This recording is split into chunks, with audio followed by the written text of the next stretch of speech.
Olá, amantes do macabro e do inexplicável. Sejam bem-vindos ao Espectro de Ideias, o seu portal para o lado mais sombrio da imaginação. Hoje, preparem-se para mergulhar em uma história que vai testar os limites da sua coragem.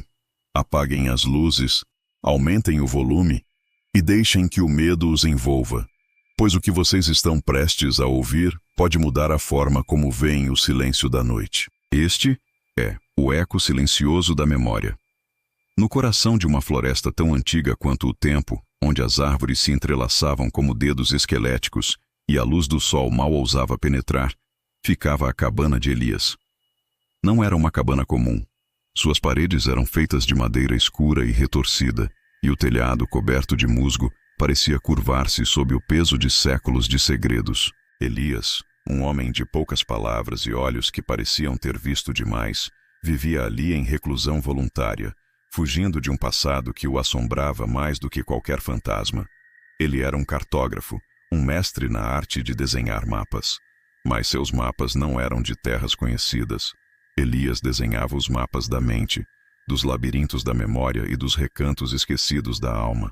Ele acreditava que cada trauma, cada perda, cada arrependimento deixava uma marca indelével, um território inexplorado que, se mapeado, poderia revelar a verdadeira natureza do sofrimento humano.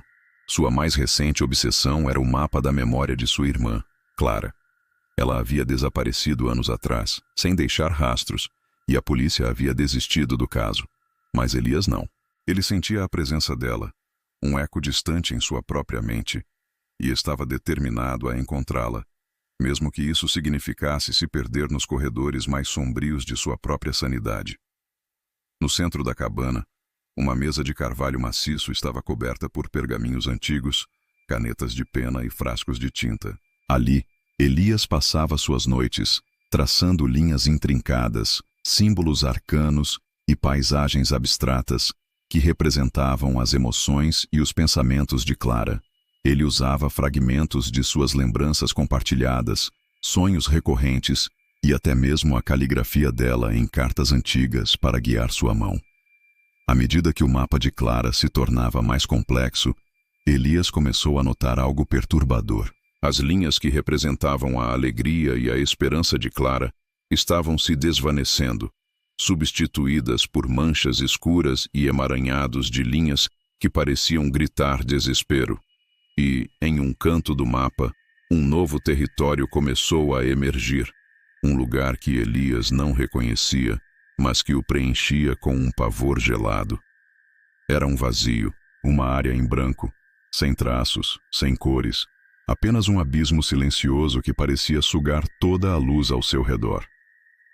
Elias tentou preenchê-lo, desenhar algo, qualquer coisa, mas sua mão tremia e a tinta se recusava a aderir ao pergaminho. O vazio no mapa de Clara era um lugar onde a memória não existia. Um buraco negro na tapeçaria de sua mente. Uma noite, enquanto Elias trabalhava, o vento uivou através das frestas da cabana e as velas tremeluziram, lançando sombras dançantes nas paredes. Ele ouviu um sussurro, um som tão tênue que mal podia ser distinguido do farfalhar das folhas lá fora. Era a voz de Clara chamando seu nome, mas não era a voz que ele se lembrava. Era distorcida, quebrada, como se viesse de um lugar muito distante, um lugar de dor. Ele olhou para o mapa, e o vazio havia crescido. Ele agora ocupava quase metade do pergaminho, e Elias sentiu um puxão, uma força invisível que parecia querer arrastá-lo para dentro daquele abismo.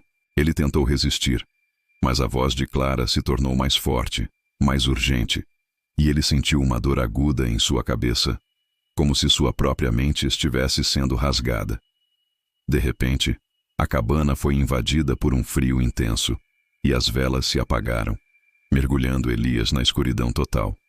Ele ouviu passos, lentos e arrastados, vindo do canto mais escuro da cabana. O cheiro de terra úmida e decomposição preencheu o ar. Elias tentou acender um fósforo, mas suas mãos estavam paralisadas pelo medo. Uma figura emergiu da escuridão. Era Clara, mas não a Clara que ele conhecia.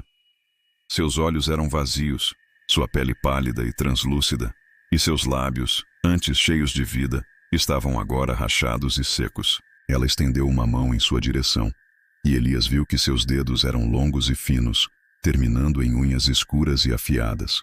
Ela não disse nada, apenas o encarou com um olhar que parecia sugar sua alma. Elias sentiu o terror se apoderar dele. Ele sabia que aquela não era sua irmã, mas algo que havia tomado o lugar dela, algo que vivia no vazio do mapa. Ele tentou fugir, mas seus pés estavam presos ao chão. A figura de Clara se aproximou, e Elias sentiu o toque gélido de seus dedos em seu rosto. Ele fechou os olhos, esperando o fim.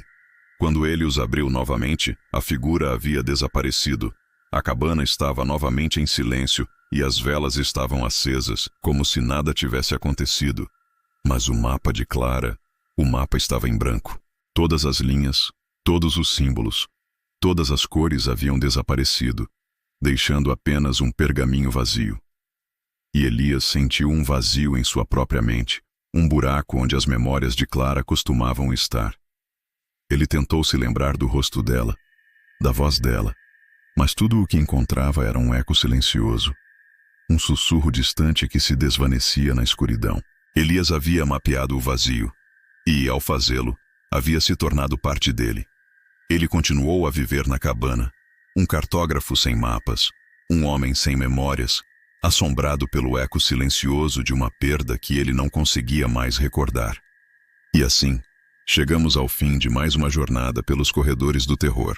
A história de Elias e o eco silencioso da memória nos lembra que alguns segredos são melhor deixados intocados, e que o verdadeiro horror muitas vezes reside naquilo que não podemos ver, mas podemos sentir. Se você sentiu um arrepio na espinha, se a escuridão parece um pouco mais densa agora, então nosso trabalho foi cumprido. Não se esqueçam de deixar seu like, compartilhar este vídeo com seus amigos mais corajosos e se inscrever no canal Espectro de Ideias para não perderem as próximas doses de pesadelos. Até a próxima, e que seus sonhos sejam interessantes.